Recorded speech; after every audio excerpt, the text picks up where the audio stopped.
Wrestling fans, what's going on, man? It's Black Couch Booking here with a brand new video. If you're new to the channel, please like, comment, subscribe. I promise you will not be disappointed, man. 1.4K videos of content on this channel. Please follow me on Instagram at Real Black Couch Booking and join the Discord. Links in the description down below where the realest wrestling fans have the realest conversations. And last but certainly not least, join the Patreon. Exclusive content already uploaded. Already got a couple of members that have joined and they're enjoying the content. And there will be some more content coming out very soon that you guys might be interested in that will have something to do with this video actually.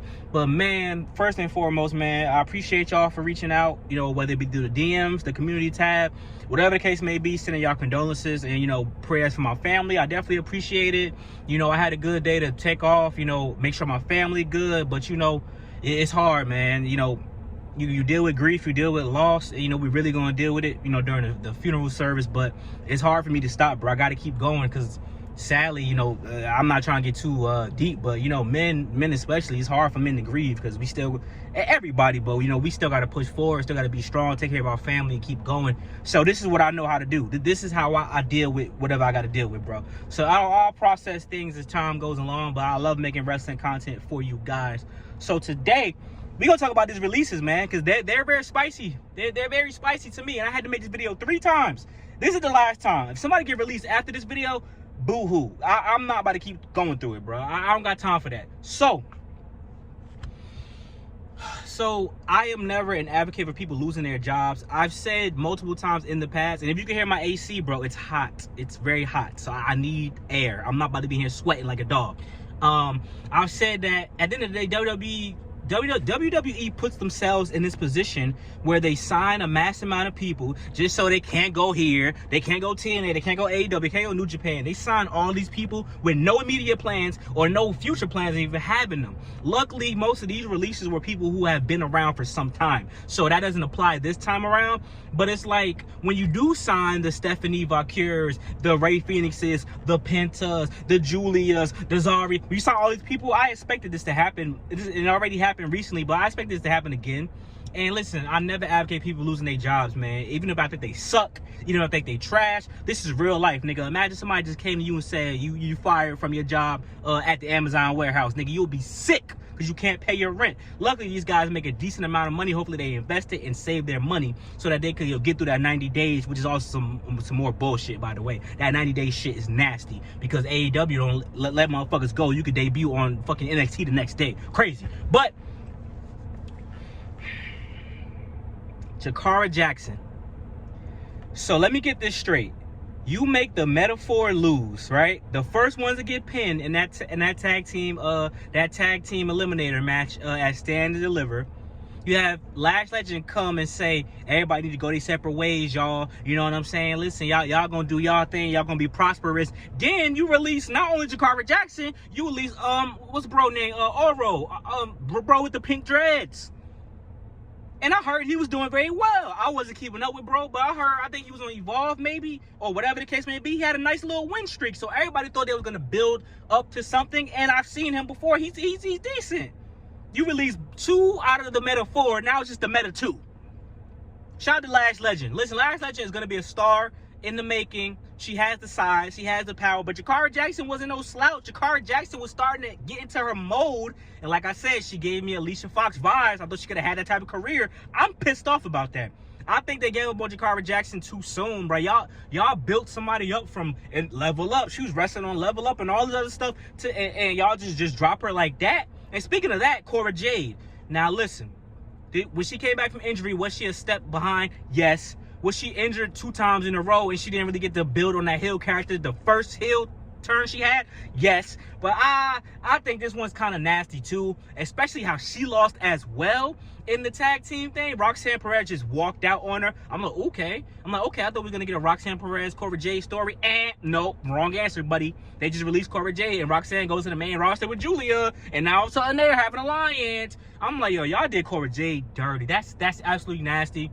Cora Jade, I don't think going to AEW is in the cards. I don't think she's trying to deal with that again. TNA, I could see that, but like it's so weird because like when Indy Hartwell got released from WWE, pop up in TNA, and now if Cora Jade do that, who's to say that WWE won't be like, hey, we gonna have people face Cora Jade and Indy Hartwell from NXT. Make sure they kick their ass. So like, I don't think that's a good destination, because you don't know what the relationship is. And TNA apparently bends over and let WWE, you know, put it in a butt. Let me chill. They be doing them dirty, bro. TNA wrestlers barely get wins, and they could build stories like, you guys couldn't hack it in NXT. Now we gonna send Izzy Dame and all these other motherfuckers to beat y'all ass. Like, I'm not beef for that. That's kind of bullshit if you ask me.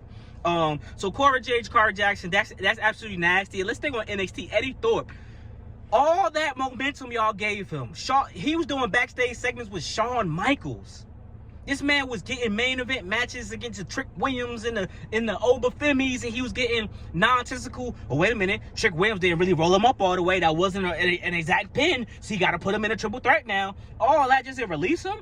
I thought y'all was about to hit the stride with Eddie Thorpe with that white man thing. Well, just like the white man is still opportunity. I'm like, oh yeah, make him that character. He's Native American. Might as well make him that character. Lean into it. NXT can do that. It's not the main television show where all the motherfuckers is white and shit, and they're gonna start being pissy.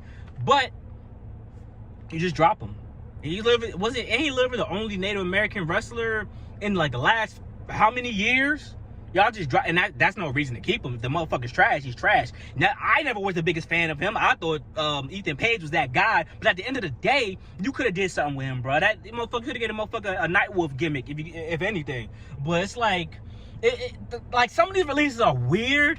I get it. Like the Shayna Baszler one, that one hurts because of what she should have been and what she could have been. They dropped the ball on that. Vince McMahon dropped the ball on that, and the Triple H, he didn't even try to recover it. He was like, you know what? Maybe she is ass of the game.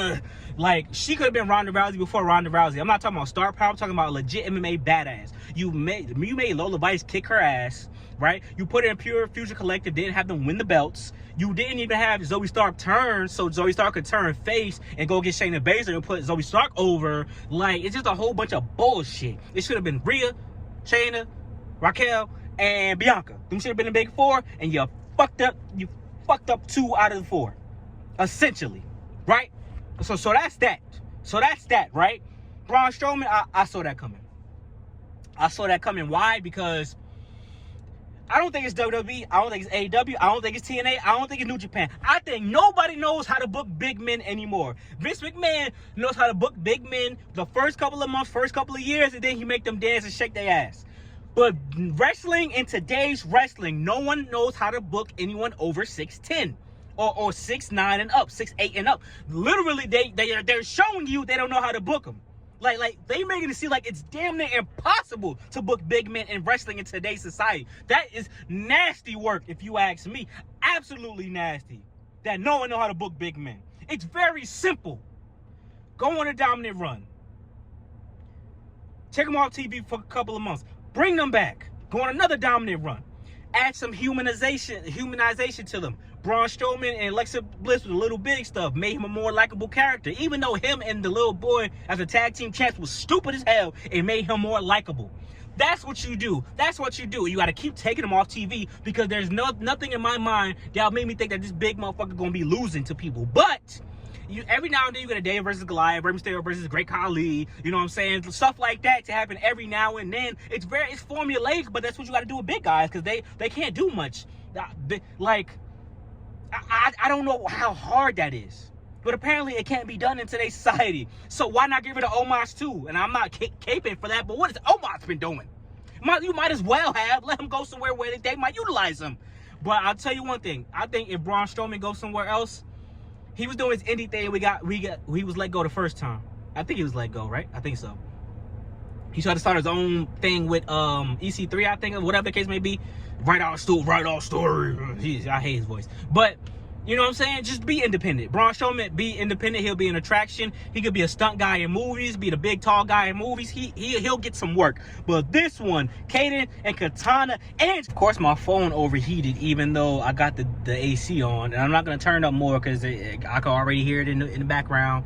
Blah, blah, blah. But yo, Kaden, Katana, and Gigi is nasty. Kaden and Katana is nasty because they're the only legit tag team, women's tag team.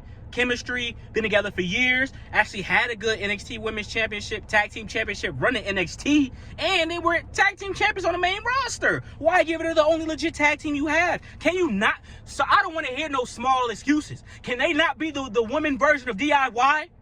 So why not use the own? Y'all hate the women's tag team wrestling division. Just get rid of it.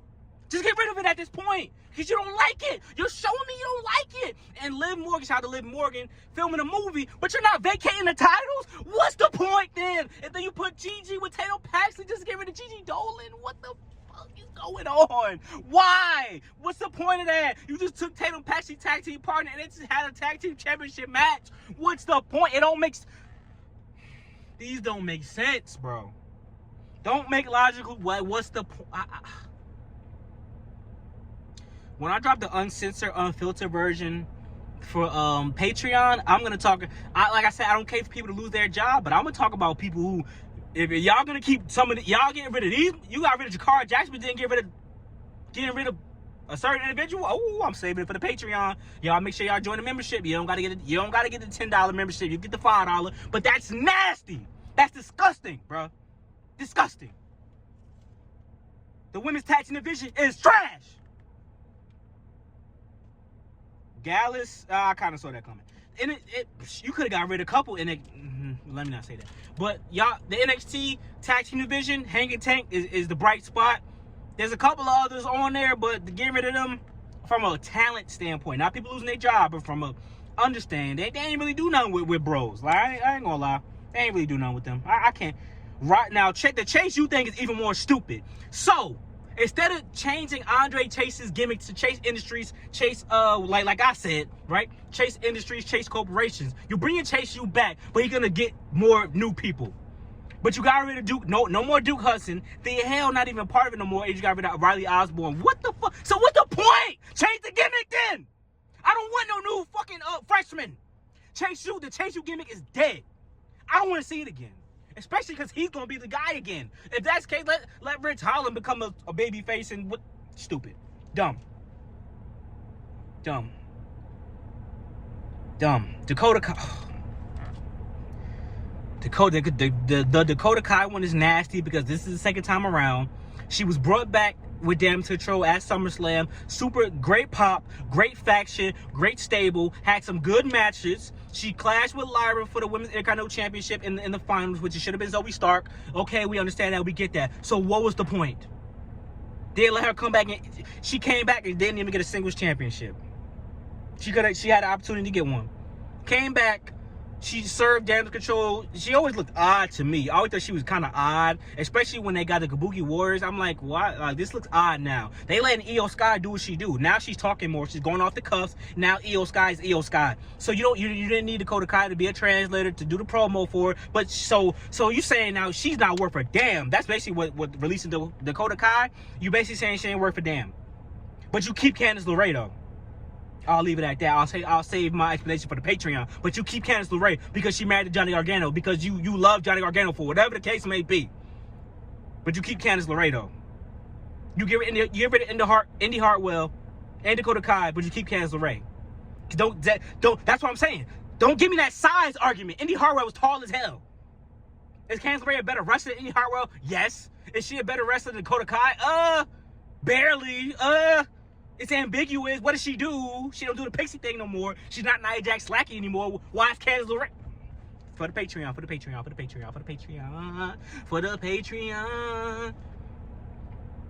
It just doesn't make logical sense to me, guys. If there's any more releases, let me know. There was one more guy. I think he might have been an Evolve guy. Maybe. I don't know. It was somebody that I ain't really know. Something with a J. Javon. JB. I don't know. It was a white dude, I think. No disrespect. But yeah, these are nasty, bro. These is kind of nasty. I'm not gonna lie. I love Gigi Dolan, bro. I always thought Gigi Dolan had potential. I always thought you could have just put Gigi Dolan with Austin Theory like they were in Evolve, the original Evolve. A lot of y'all don't know about Evolve. Was Evolve before the WWE version of Evolve? Yes. She was Austin Theory's manager. Yes. She had black hair. Yes. It's just nasty to me. It's nasty work.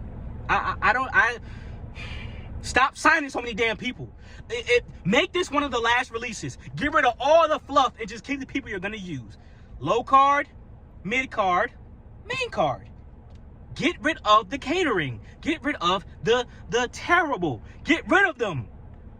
Keep your base roster under at 100 and under. Keep it at 100 and under. Can't do that? I guess we can't do that. I guess not. Okay, well, I'll give you 150. Keep it at 150, bro. Don't go to 300 people. Do not employ 300 wrestlers if you're going to use the same rotation of 50 wrestlers on the main roster. That is nasty. And you make them niggas wrestle on every show. So why do you have a roster of 150 people if only 50 people wrestle on Smackdown and Raw and shit? Now NXT. Now NXT too. So what's the point of what? So it don't make sense. It don't make you're selling people a dream. Well, these people getting the bag, they getting the money, bro. Some people want to accomplish their dream. I know a lot of y'all care about money. You don't have any goals, and you don't want to be somebody. You just want the bread. But some of these people want to be great wrestlers. Some people who have trained for 10 years, 19 years, wrestled for 20 years, finally get to the WWE to not be utilized at all, and they get released, and it has nothing to do with their ability. They're literally just not written on the show. All those wrestlers, most of these wrestlers are not cut because of their ability. They're cut because there's nothing for them to do, because there's 100 other niggas on the same roster, either with the same gimmick, the same music, because Def Rebel is ass, or the same writing experience with the storyline writers. Like, comment, subscribe. Thank you for love and support as always. More content coming. Feels good to be back. Boy, glowing a little bit. I'll see y'all later, man. Peace out. And to all the haters, hey, man, you better have my package.